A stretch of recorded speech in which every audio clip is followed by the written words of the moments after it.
January 9th, 2022. Suddenly, North Korea's internet vanishes. Government websites blink offline without warning. Was it a retaliation for Kim's latest missile tests? Experts suspect a massive cyber attack, maybe by a rival government. But the truth? A single hacker in pajamas with a grudge. Why did he do it?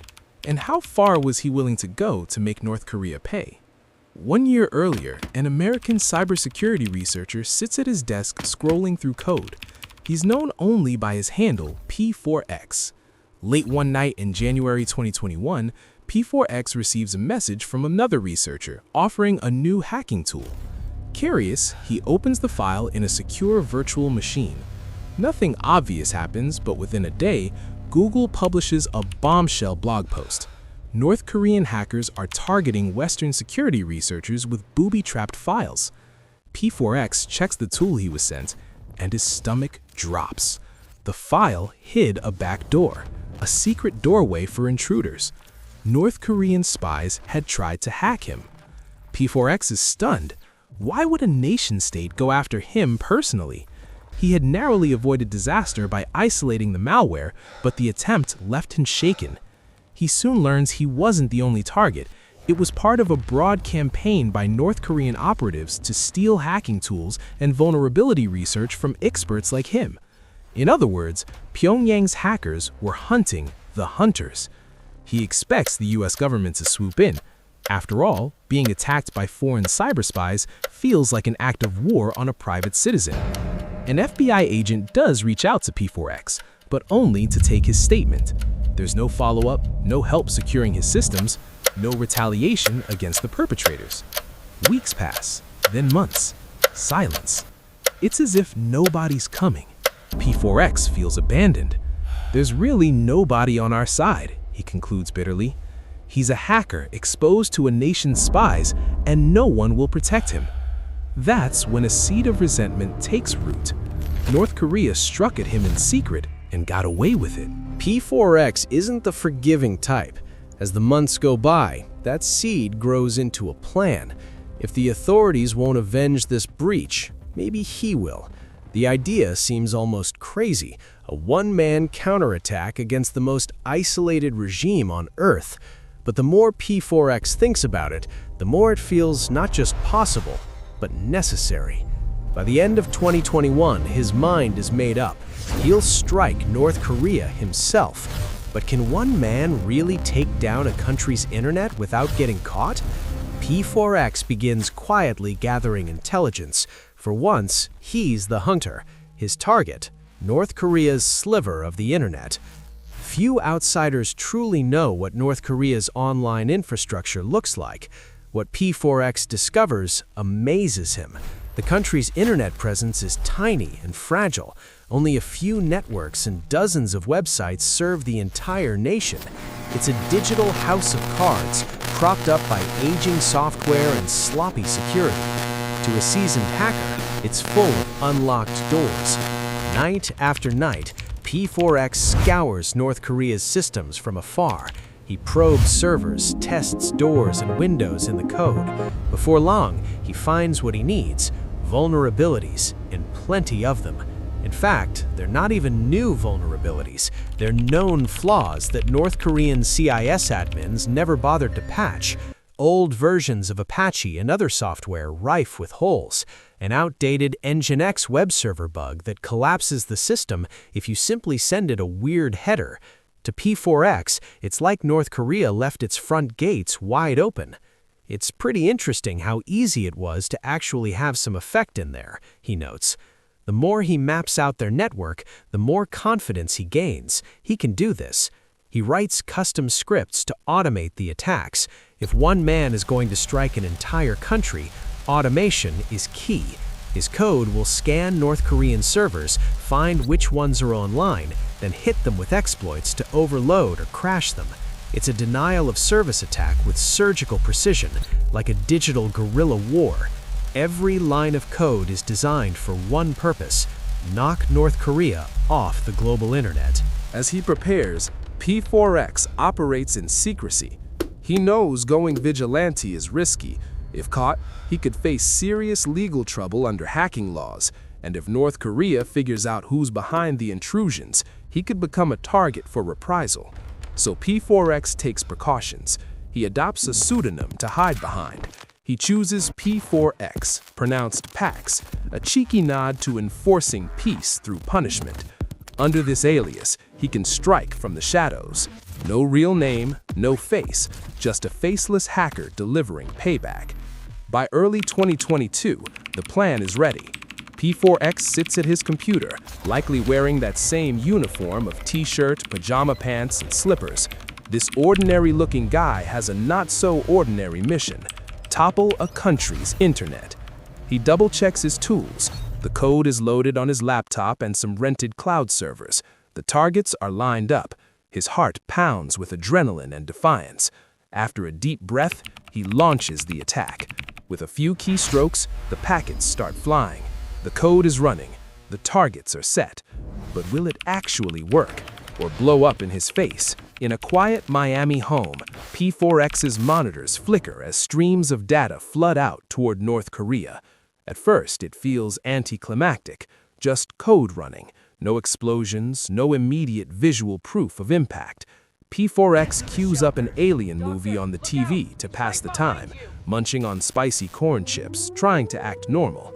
But every few minutes, he pauses the movie and shuffles to his home office to check the attack's progress. Each time, the news gets better. One by one, North Korean servers stop responding. P4X pings the country's handful of websites.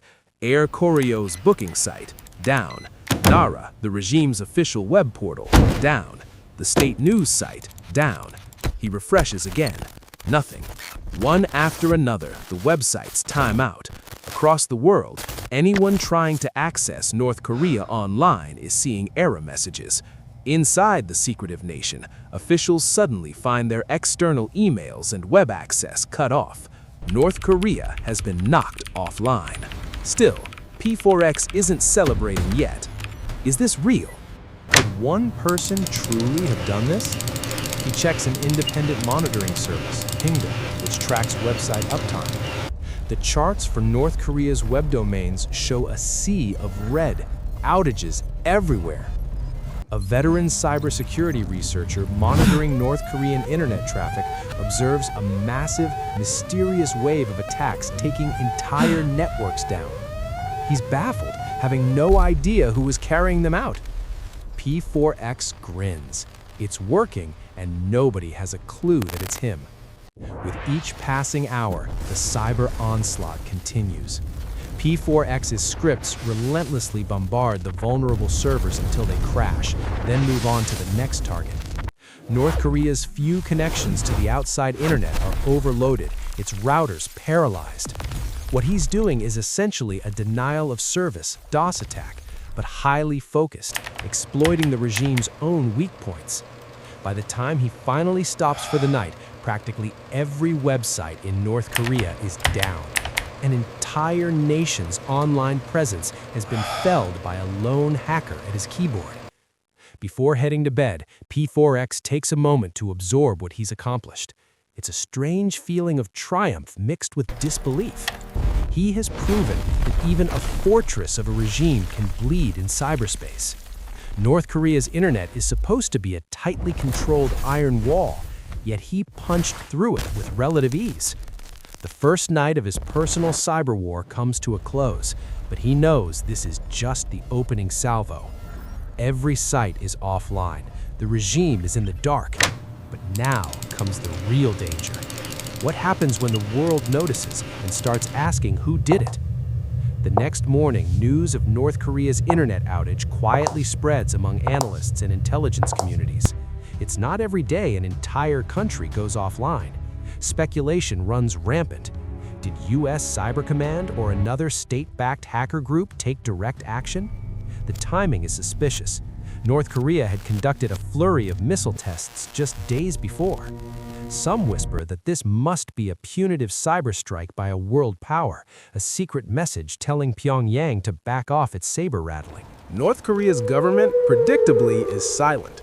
There's no public admission that anything is wrong. Inside the country, almost no ordinary citizens even realize the internet is down. They don't have access to the global internet in the first place. Fewer than 1% of North Koreans can ever go online beyond their domestic internet. The outages mainly affect the regime's external propaganda websites and email servers, which cater to international audiences. So on the streets of Pyongyang, life continues as usual. The blackout is an embarrassment for the leadership, not a nationwide crisis. But abroad, among the small circle of North Korea watchers, the outage is big news. For several days in a row, nearly all of North Korea's handful of websites are unreachable. Tech forums and Twitter light up with chatter. Is North Korea under cyber attack? When some sites briefly come back online, they soon crash again. It's as if someone is toying with the regime's connection to the outside world, flipping the switch off and on. Yet, no government claims responsibility. No one steps forward. This mystery only deepens the intrigue. Was it a new form of covert pressure by the US or South Korea? A retaliatory strike by hackers from an enemy state? The lack of answers creates an almost cinematic whodunit. Little does anyone suspect that the person holding North Korea's internet hostage is not a nation's cyber army at all, but a lone hacker at home. P4X watches this global guessing game quietly from behind his keyboard. He sees articles speculating on state-sponsored ops and laughs to himself. The world has no idea that this is a personal vendetta playing out in real time. For P4X, that confusion is part of the satisfaction. He doesn't want fame or credit. Not yet, anyway. Staying in the shadows keeps him safe. And as long as the regime doesn't know who's hitting them, they can't hit back. Still, the longer the mystery goes on, the more questions bubble up. How long can one man keep this up? What if North Korea finds a way to strike back digitally or even physically? The world might be in the dark, but P4X knows he's stirring a pot that could boil over. He's winning for now. But is there a price for humiliating a nuclear-armed regime? By taking down North Korea's internet, P4X has made his point, at least for now. Kim Jong-un's regime has been publicly embarrassed, shown to be so weak online that a solo hacker can unplug them at will. For P4X, this is vindication. He set out to annoy North Korea and show them there are consequences for messing with Western hackers, and he succeeded. I definitely wanted to affect the government as much as possible and the people as little as possible, he says, his conscience clear. In his eyes, knocking out a few propaganda websites is like tearing down a dictator's billboards, a symbolic victory. Flushed with success, P4X decides he won't stop at just temporary outages. The more he thinks about it, the more he realizes that his one-man operation could become something bigger. North Korea's hackers will undoubtedly continue targeting Western individuals if they remain unchecked, so P4X raises the stakes. He plans to go beyond just denial of service attacks. Next on his list, actually breaching North Korean systems, digging up secrets, and exposing sensitive information to the world. If simply shutting off their internet got the regime's attention, imagine the impact of stealing their data. But P4X knows even he has limits alone, so he quietly sets up a covert website on the dark web, calling it the Funk Project, short for FU North Korea. It's a rallying call for other activists to join his cause. This is a project to keep North Korea honest, the site declares. He's effectively recruiting a team aiming to multiply his firepower. One hacker took the country offline. A handful could potentially dig deeper and hold the regime to account. It's the start of a vigilante cyber army in the making. Not everyone in the cybersecurity community applauds these rogue efforts. Some fellow researchers who are also targeted by Pyongyang worry that P4X's vigilante justice might interfere with classified operations. What if US or allied intelligence agencies have infiltrated those same North Korean servers? P4X's noisy takedowns could trip up quiet espionage missions. Others point out he's almost certainly violating the law. In the eyes of the US government, hacking is hacking, even if the target is a hostile foreign power. P4X is keenly aware of this. He knows the Computer Fraud and Abuse Act doesn't have a vigilante exception. By all rights, he's risking prison, and there's the specter of North Korean retaliation. They might try to identify and retaliate against whoever's responsible. So, is P4X scared? Surprisingly, no. He's motivated by a mix of anger and principle. North Korea's regime, he reasons, commits outrageous cyber attacks and human rights abuses, operating with impunity. He's decided someone has to push back. My conscience is clear, he says confidently. To him, exposing Kim's weakness and sending a message is worth the risk. In fact, his message isn't just for North Korea, it's also for his own government. By going rogue, he hopes to shame U.S. authorities into recognizing the threat and protecting individuals like him in the future. If no one else will defend against these attacks, P4X will, and he'll make sure everyone knows it can be done. As for how far he'll go, when asked what the endgame is, P4X chuckles. Regime change. Nah, I'm just kidding. He says he insists he's not trying to topple governments, just to prove a point, and he'll keep hammering North Korea's networks until that point is unmistakably made. So far, no law enforcement has knocked on his door, and North Korea hasn't figured out who he is. The first shots of this one-man cyber war have been fired, and P4X stands unpunished, unidentified, and unbowed. His fight continues in the shadows, leaving a repressive regime looking over its shoulder and the rest of the world wondering just who struck the Hermit Kingdom online and if they'll strike again. North Korea doesn't know who's hitting them. Law enforcement hasn't come knocking. But how long can one hacker stay invisible in a war this dangerous? One man in pajamas brought an entire regime to its knees. But what happens when thousands of criminals don't just take down websites, they sell your identity like a product? To see how stolen lives became a global business, watch our next story, The Dark Web's Amazon for Stolen Identities.